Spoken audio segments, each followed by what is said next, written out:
देखिए यहां पर आपको दिखाई दे रहा है रेजिस्टेंस है, यहां पर आपको दिखाई दे रहा है रेजिस्टेंस है, लेकिन तीसरी बार आपको एक बड़ी ग्रीन कलर की कैंडल दिखाई देती है और आपको लगता है कि यहां पर ब्रेकआउट हो चुका है, क्योंकि आपको पता है कि कैंडल भी बहुत बड़ी बन रखी है। तो अब यहां पर क्योंकि बड़ी ग्रीन कलर की कैंडल बन रखी है, इसका मतलब तो यह है कि यहां पर बायर्स स्ट्रांग है। लेकिन फिर उसके बाद इस तरीके से प्राइस नीचे क्यों गिर गई? तो देखिए यहां पर भी लिक्विडिटी स्वीप ही किया गया था, बट ये लिक्विडिटी स्वीप है या नहीं इसको पता करने के लिए अब यहां पर बहुत ज्यादा इंपॉर्टेंट है कि आप एफवीजी को देखें। एफवीजी यानी फेयर वैल्यू गैप। देखिए हम स्मार्ट मनी कंसेप्ट के ऊपर एक डिटेल्ड कोर्स बना चुके हैं, वो एक ऐसा फ्री कोर्स है जो लोग 5 से 10 हजार रुपए में बेचते हैं, तो उस वीडियो को जरूर देख लीजिएगा। बहुत ही डिटेल वीडियो है, पूरा स्मार्ट मनी कंसेप्ट आपको डिटेल में समझ आएगा। उसमें हमने फेयर वैल्यू गैप के बारे में भी डिटेल में बता रखा है। तो अगर अपनी नॉलेज को बहुत ज्यादा बढ़ाना चाहते हो तो उस वीडियो को भी बिल्कुल मिस मत कीजिएगा। लेकिन यहां पर मैं आपको शॉर्ट में बता देता हूं कि एफवीजी होता क्या है। तो देखिए फेयर वैल्यू गैप एक इस तरीके का गैप होता है और ये बनता कैसे है, आपको दिखाई दे रहा है कि जहां पर ब्रेकआउट हुआ है वहां पर पहले एक छोटी कैंडल बनती है और उसके बाद एक बड़ी ग्रीन कैंडल के साथ आपको ब्रेकआउट दिखाई देता है। और ब्रेकआउट होने के बाद अब आपने अगर फेयर वैल्यू गैप पता करना है तो उसकी नेक्स्ट कैंडल भी कंप्लीट होने का आपको वेट करना होगा, जैसा यहां पे कंप्लीट हो चुकी है। और इसके बाद आपने देखना है कि जो बड़ी कैंडल बनी है उससे पहली वाली कैंडल का जो हाई है आपने उससे लगते हुए इस तरीके की लाइन खींच देनी है, और जिस कैंडल ने ब्रेकआउट दिया है उसके बाद वाली कैंडल का जो लो है आपने उससे लगते हुए भी इस तरीके की लाइन खींच देनी है, और जो ये बीच का एरिया होगा ये होगा आपका फेयर वैल्यू गैप। अब ये एरिया इतना ज्यादा इंपॉर्टेंट क्यों है? ये इतना ज्यादा इंपॉर्टेंट इसलिए है क्योंकि यहां पर जो बायर्स थे वो पूरा कंट्रोल में थे, मतलब बहुत ज्यादा बाइंग चल रही थी, जिसकी वजह से ही इतनी बड़ी ग्रीन कलर की कैंडल बनी है और नेक्स्ट कैंडल में भी प्राइस इसके नीचे नहीं आ पाई है।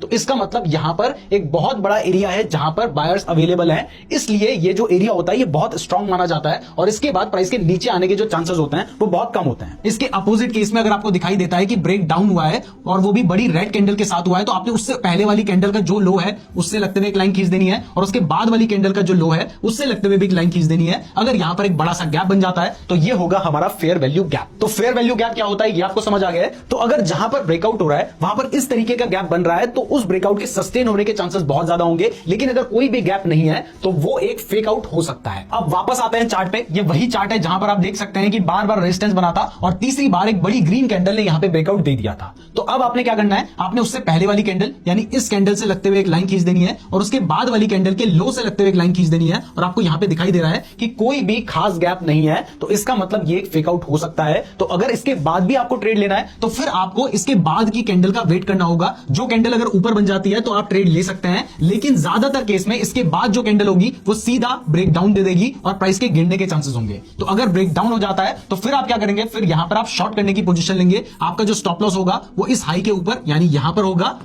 और जैसे ही ब्रेक डाउन हो जाता है प्राइस इस लेवल के नीचे आ जाती है, वहां पर आप अपनी शॉर्ट करने की पोजीशन ले सकते हैं। तो अब अगर इस केस में आपने शॉर्ट करने की पोजीशन ली होती तो यहां पर आप देखिए, आप जैसे ही आपको दिखाई देता है कि भैया यहां पर तो कोई भी फेयर वैल्यू गैप नहीं है, और उसकी अगली कैंडल में आपको दिखाई दिया कि यहां पर देखिए सीधा प्राइस एकदम से नीचे गिरी थी। इसके बाद थर्ड कंफर्मेशन के लिए आप यहां पर टाइम फ्रेम भी चेंज करके देख सकते हैं, बल्कि आपको टाइम फ्रेम चेंज करके हमेशा देखना चाहिए। आप 1 घंटे के टाइम फ्रेम में अगर चार्ट को देख रहे हो तो 4 घंटे के टाइम फ्रेम में भी चार्ट को देखो, 15 मिनट के टाइम फ्रेम में भी चार्ट देखो, जिससे आपका जो आइडिया होगा वो थोड़ा ज्यादा क्लियर होगा। और इसके बाद फोर्थ चीज जो आप क्रिप्टो में कर सकते हैं वो ये है कि एक क्रिप्टो में ना लिक्विडेशन हीट मैप भी होता है, जिसमें आपको पता चल सकता है कि कहां पर सबसे ज्यादा लोगों के स्टॉप लॉस है, और जहां पर सबसे ज्यादा स्टॉप लॉस होते हैं वहीं पर स्टॉप लॉस को हिट करवा के लिक्विडिटी स्वीप करने की जो प्रोबेबिलिटी होती है वो ज्यादा होती है। तो इसके लिए आप गूगल में जाके लिक्विडेशन हीट मैप लिखिए। इसके ऊपर भी हमने एक डिटेल्ड वीडियो बना रखी है, बहुत ही अच्छी वीडियो है, उसको भी जरूर देख लीजिएगा। हमारे चैनल पे सारा ही कंटेंट अवेलेबल है, एक बार चैनल को एक्सप्लोर कीजिए। सारी इंफॉर्मेशन जो आपको पेड कोर्स में दी जाती है वो हमने ट्रेडिंग से रिलेटेड सब कुछ फ्री में प्रोवाइड कर रखा है। तो यहां पर हमने लिक्विडेशन हीट मैप खोल रखा है। जैसे यहां पर आप देख सकते हैं कि अभी जो प्राइस है वो करीब करीब इस लेवल पे है। अब इसके बाद जो प्राइस है अगर वो नीचे जाती है तो इस लेवल के पास जा सकती है, यहां पे लोगों के स्टॉप लॉस हिट होंगे, लिक्विडेशन होगा। और अगर प्राइस ऊपर जाती है तो इस लेवल से लेके इस लेवल तक जा सकती है, क्योंकि यहां पर बहुत सारे लोगों के स्टॉप लॉस है। और ये जो आपको येलो कलर का बार दिखाई दे रहा है, जहां पर जो येलो बार है वहां पर सबसे ज्यादा स्टॉप लॉस या कहीं की लिक्विडेशन लोगों का होने वाला होता है, तो वो एरिया सबसे पहले टारगेट किया जाता है, क्योंकि सबसे ज्यादा लिक्विडिटी वहीं पर मिलेगी। तो आप इन तरीकों से कंफर्म हो सकते हैं कि वो एक लिक्विडिटी रन है या फिर लिक्विडिटी स्वीप है। मैं उम्मीद करता हूं आपको वीडियो पसंद आई होगी। वीडियो पसंद आई है तो वीडियो को लाइक और चैनल को सब्सक्राइब जरूर कर दीजिएगा। अगर आप क्रिप्टो करेंसी में ट्रेड करना चाहते हैं तो डेल्टा एक्सचेंज का लिंक डिस्क्रिप्शन में दे रखा है, और हमारे लिंक से अकाउंट ओपन करोगे तो आप जीत सकते हैं ट्रेडिंग व्यू का 1 साल का सब्सक्रिप्शन। उसके लिए नीचे गूगल फॉर्म का लिंक भी दे रखा है। अगर कैंडलस्टिक पैटर्न वाली वीडियो को देखना चाहते हो तो ये वाली वीडियो देख लेना। अगर क्रिप्टो ट्रेडिंग शुरुआत कैसे करनी है उस वीडियो को देखना चाहते हो तो आप ये वाली वीडियो देख सकते हैं। धन्यवाद।